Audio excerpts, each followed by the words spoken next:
मैं समय हूँ, देख मुझको, लौट कर न आऊँगा।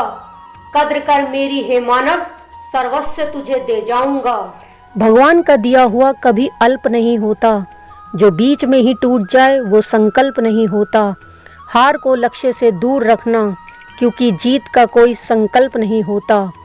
बहुत मुश्किल है ज़िंदगी के सफ़र पर चलना, ऊंची नीची राहों पर गिरकर संभलना। मुड़कर देखो तो बहुत याद आता है वो गुजरा हुआ बचपन। दुनिया में कोई भी इतना महान नहीं है कि उसे दूसरे की सहायता की आवश्यकता ना पड़े। भगवान उस समय वरदान देने में गूंगे हो जाते हैं जब हम उनकी आवाज़ सुनने में बहरे हो जाते हैं। दुनिया का हर शौक़ पाला नहीं जाता, कांच के खिलौनों को उछाला नहीं जाता।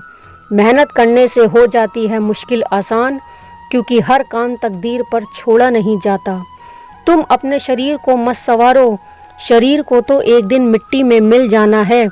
संवारना है तो अपनी आत्मा को संवारो, क्योंकि आत्मा को भगवान के पास जाना है। क्यों सोचते हो कि अच्छा नहीं हो रहा? सच तो ये है कि हम जैसा चाहते हैं वैसा नहीं हो रहा।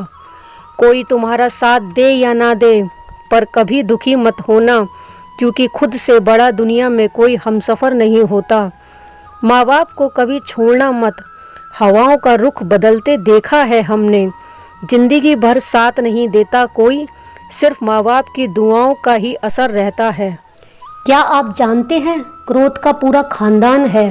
क्रोध की एक प्यारी बहन है जिद, क्रोध की एक पत्नी है हिंसा, क्रोध का बड़ा भाई है अहंकार, क्रोध का बाप जिससे वह डरता है भय, क्रोध की बेटियां भी हैं निंदा और चुगली, क्रोध का बेटा है बैर, क्रोध की बहू है ईर्ष्या, क्रोध की पोती है घृणा, क्रोध की माँ है उपेक्षा और क्रोध का दादा है द्वेष।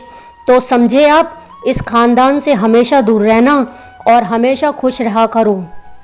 ईश्वर की सृष्टि की 3 विशेष रचनाएं।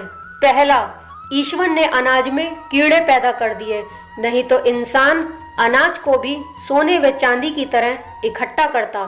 दूसरा, मृत्यु के बाद शरीर में दुर्गंध उत्पन्न कर दी, वरना कोई भी अपने चाहने वाले को जलाता या दफनाता नहीं।